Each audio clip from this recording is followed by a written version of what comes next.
देश और दुनिया की सारी खबरों के लिए आपके लिए मैं हर्षद दारिच लेकर आया हूँ द कंटेंट फैक्ट्री का न्यूज शो।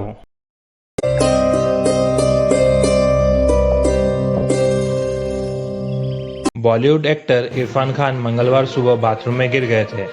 उन्होंने अचानक कमजोरी की शिकायत की। इसके बाद उन्हें हॉस्पिटल में आईसीयू में भर्ती कराया गया। इरफान के प्रवक्ता ने इस बात की पुष्टि करते हुए कहा कि हाँ, यह सही है कि इरफान को कोलन इन्फेक्शन के चलते मुंबई के कोकिलाबेन में आईसीयू में भर्ती कराया गया है। हम सभी को अपडेट करते रहेंगे। वही डॉक्टरों की देखरेख में है। उनकी हालत और साहस उनकी मदद कर रहा है। हमें पूरा विश्वास है कि जबरदस्त इच्छा शक्ति और शुभचिंतकों के प्यार की वजह से वो जल्दी ठीक हो जाएंगे। पिछले दिनों इरफान खान की मां सईदा बेगम का जयपुर में इंतकाल हो गया था, मगर लॉकडाउन और तबीयत खराब होने के कारण इरफान मां के जनाजे में भी नहीं जा पाए। उन्होंने जयपुर में परिजनों से वीडियो कॉल पर बात कर ली थी। व्हाइट हाउस में कोरोना वायरस को लेकर राष्ट्रपति डोनाल्ड ट्रंप और उनकी टीम रोजाना ब्रीफिंग करती है। इसमें साइंस एडमिनिस्ट्रेटर विलियम ब्रायन ने कहा कि सरकार ने सतह पर कोविड-19 को खत्म करने के लिए सूरज की किरणों, सफाई करने वाले ब्लीच और अल्कोहल का टेस्ट कर लिया है। इसके बाद ट्रंप ने भी इंसान के शरीर में इंजेक्शन के जरिए डिसइंफेक्शन पहुंचाने का अनुमान लगाया था। हालांकि बाद में ट्रंप ने कहा कि वे इन सलाहों को गंभीरता से नहीं ले रहे थे, केवल पत्रकारों से मजाक कर रहे थे। वैज्ञानिकों के मुताबिक इस बात का कोई सबूत नहीं है कि सूरज की किरणों और सफाई के लिए उपयोग में आने वाली चीजों और ब्लीच से कोरोना का इलाज संभव है। इसलिए न ही ब्लीच पिए और न ही भरोसा करें कि अल्ट्रावायलेट रेस कोरोना को ठीक कर सकती है। दुनिया भर में कोरोना वायरस से अब तक 30,80,000 से ज्यादा लोग संक्रमित हो चुके हैं। 2,12,000 से ज्यादा लोग की मृत्यु हो चुके हैं और वही 9,29,000 से ज्यादा लोग ठीक भी हो चुके हैं।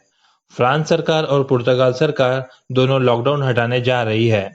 फ्रांस के प्रधानमंत्री एडवर्ड फिलिप का कहना है कि फिलहाल जैसे हालात है वैसे तो जंग के वक्त भी नहीं रहे। दूसरी तरफ यूरोप के एक रिसर्च में कहा गया है कि कोरोना वैक्सीन अगले साल के आखिर तक आना मुश्किल है। एशियन डेवलपमेंट बैंक ने मंगलवार को संक्रमण से निपटने के लिए भारत को $1.5 बिलियन यानी करीब 11,000 करोड़ रुपए की कर्ज को मंजूरी दे दी है।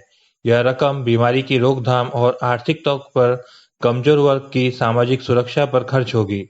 एडीबी के अध्यक्ष मात्सुंगु अक्सावा ने कहा कि हम इस चुनौती से निपटने के लिए भारत का समर्थन करने के लिए प्रतिबद्ध है।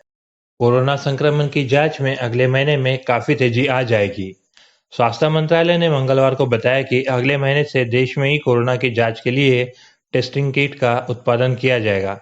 स्वास्थ्य मंत्री हर्षवर्धन ने कहा कि हम मई तक भारत में आरटी-पीसीआर और एंटीबायोटिक टेस्ट किट बनाना शुरू कर देंगे। उन्होंने कहा कि हम आईसीएमआर से मंजूरी मिलने के बाद हम उत्पादन शुरू करेंगे और हमारा लक्ष्य 31 मई तक रोजाना 1 लाख टेस्ट करने का है। उन्होंने बताया कि अभी देश में 30 से 35 हजार टेस्ट रोजाना हो रहे हैं और कई जगह पर संक्रमण में काबू पा लिया है। देश के 80 से ज्यादा जिलों में अब 14 दिनों से कोई भी कोरोना का केस सामने नहीं आया है और वही 39 जिलों में तो पहले 21 दिनों से कोई केस नहीं आया है। मार्केट कैपिटलाइजेशन के लिहाज से देश की सबसे बड़ी कंपनी रिलायंस इंडस्ट्री ने कर्ज मुक्ति के लिए राइट्स इश्यू लाने पर विचार कर रही है। हालांकि इस पर अंतिम फैसला बोर्ड मीटिंग में होगा। आरआईएल ने सोमवार को स्टॉक एक्सचेंज में दी जानकारी में कहा कि 30 अप्रैल को कंपनी की बोर्ड बैठक होगी, जिसमें मौजूदा शेयर को राइट्स के आधार पर इक्विटी शेयर जारी करने के प्रस्ताव पर विचार किया जाएगा। आरआईएल की ओर से शेयर बाजारों को दी गई सूचना में कहा कि गुरुवार तक होने वाली बोर्ड मीटिंग की बैठक में 31 मार्च 2020 को समाप्त हुई थी। चौथी तिमाही स्टैंडर्ड लोन कंसोलिडेटेड वित्त परिणामों को मंजूरी दी जाएगी।